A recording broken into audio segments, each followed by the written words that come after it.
रंगबिरंगी फुले, सर्वत्र फुलांनी दरवळणारा सुगंध, या सुंदर फुलांचा टवटवीतपणा मनाला मोहून टाकतो। ही दृश्य आहेत राणीबागेतली। राणीबागेत दरवर्षीप्रमाणे पालिकेचे वार्षिक उद्यान प्रदर्शन 13 ते 15 जानेवारी दरम्यान भरवण्यात आलं होतं। लहान मुलांना अट्रॅक्शन वाटावं असं आणि जनरल लोकांना अट्रॅक्शन वाटावं असं केलेलं आहे आणि त्यात सक्सेसफुल झाले असं वाटतंय। राणीच्या बागेत पालिकेतर्फे भरवण्यात आलेले हे प्रदर्शन मुंबईकरांसाठी आकर्षक ठरत आहे। याचे वैशिष्ट्य म्हणजे फक्त फुलं झाडं नाही, तर या प्रदर्शनात मिकी माऊस, डोनाल्ड डक, त्याच्यानंतर बार्बी यासारखे कार्टून्स कॅरेक्टरही तुम्हाला इकडे पाहता येतील। मला खूप काय आवडलं या प्रदर्शनात। कार्टून्स आहेत, इंजिन्स आहेत, उलट डग आहे आणि तिथे बार्बीज पण आहे। I like so much the Barbie.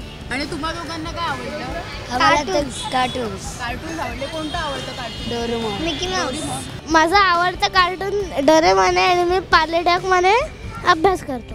आणि तुला इकडे अजून काय आवडलं जास्त? मिकी माऊस आवडला। आणि तुला काय आवडलं? डोरेमॉन आणि मिकी माऊस।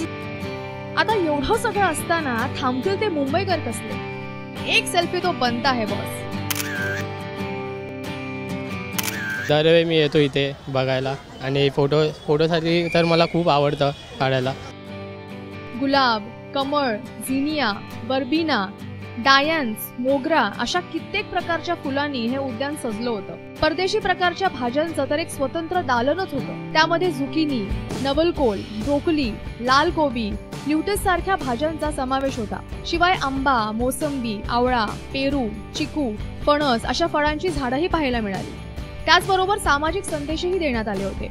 यात बेटी बचाव ते झाडे लावा झाडे जगवा असे देखावे सादर केले होते। डिझनीलँड, डिझनी हाऊस आणि त्यातील जे वेगवेगळे कॅरेक्टर आहे लहान मुलांसाठी ते आम्ही झाडांमध्ये, फुलांमध्ये दाखवण्याचा प्रयत्न केला आहे, जेणेकरून मुंबईच्या मुलांमध्ये झाडांविषयी, निसर्गाविषयी अवेअरनेस वाढावा। आम्ही यासाठी साधारणतः 3 महिने अगोदर याची सुरुवात करतो। विविध रोपं, बियाणं, खतं, बागकामाची अवजारं विक्रीसाठीही ठेवण्यात आली होती।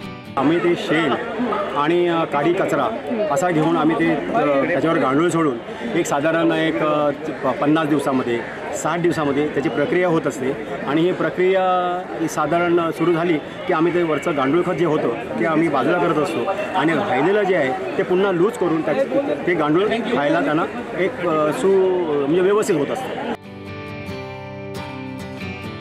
औषधी झाडं ठेवलेली आहेत, प्लस फुलझाडं, फळझाडं कशी पॉटमध्ये उगवायची हे पण त्यांनी टेक्निक दाखवले आहे। हे खूपच त्याच्यातून नवीन शिकण्यासारखं गोष्ट आहे। मुंबईसारख्या शहरात बागेसाठी जागा मिळणं तसं कठीणच, पण नो टेन्शन, राणीबागेत त्याचीही उत्तरं आहेत। हे वर्टिकल गार्डन आहे, म्हणजे सध्याच्या परिस्थितीमध्ये आपले जागा नसल्यामुळे आपण वर्टिकली प्लांट वगैरे लावू शकतो आणि ग्रीनरी करू शकतो। म्हणजे नॉर्मल आपल्याला जी नॅचरल हे बेअर हवी ती आपण ह्याच्यातून घेऊ शकतो। तर ते एक कन्सेप्ट आम्ही वर्टिकल गार्डन म्हणून दाखवलं आहे की तुम्ही घरी पण झाडं जागा नसतानाही लावू शकता आणि खूप चांगलं कन्सेप्ट आहे, जेणेकरून तुम्ही सगळ्या प्रकारची झाडं वगैरे लावू शकता। त्याला एक स्वतःचे हर्ब्स वगैरे आहेत छोटे मोठे, ते तुम्ही यूज करू शकता याच्यामध्ये। औषधे बनवताना या वनस्पतींचाही वापर होतोच। आम्ही हे इन्सुलिन प्लांट गेल्या 4 ते 5 वर्षापासून विकतो आहे इकडे।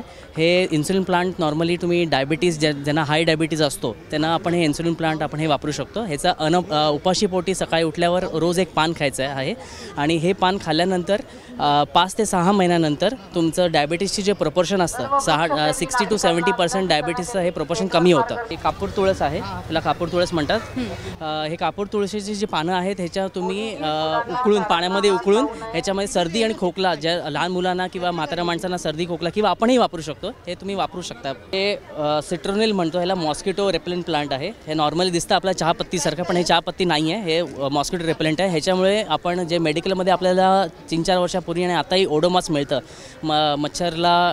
मच्छरांसाठी, हे नॉर्मली ह्याच्यापासून बनवलं जातं। मेन म्हणजे ते बघा त्याचा बेस जो असतो काळजी करण्यासारखी, म्हणजे त्याला फर्टिलायझर्स, मेन मॅन्युअर, गांडूळ खत, शेणखत हे वेळेवर 3-3 महिन्यांनी हे तुम्ही टाकायला लागतं याच्यावर। हे जर तुम्ही टाकलं तर हे प्लांट्स खूप उत्तम, त्याला 1-1.5 वर्ष लागतो सांभाळायला, पण हे तुम्हाला खूप उत्तम साथ देतात त्याची। झाडं, फुलं ही खरं तर निसर्गाचा अनमोल खजिनाच आहे।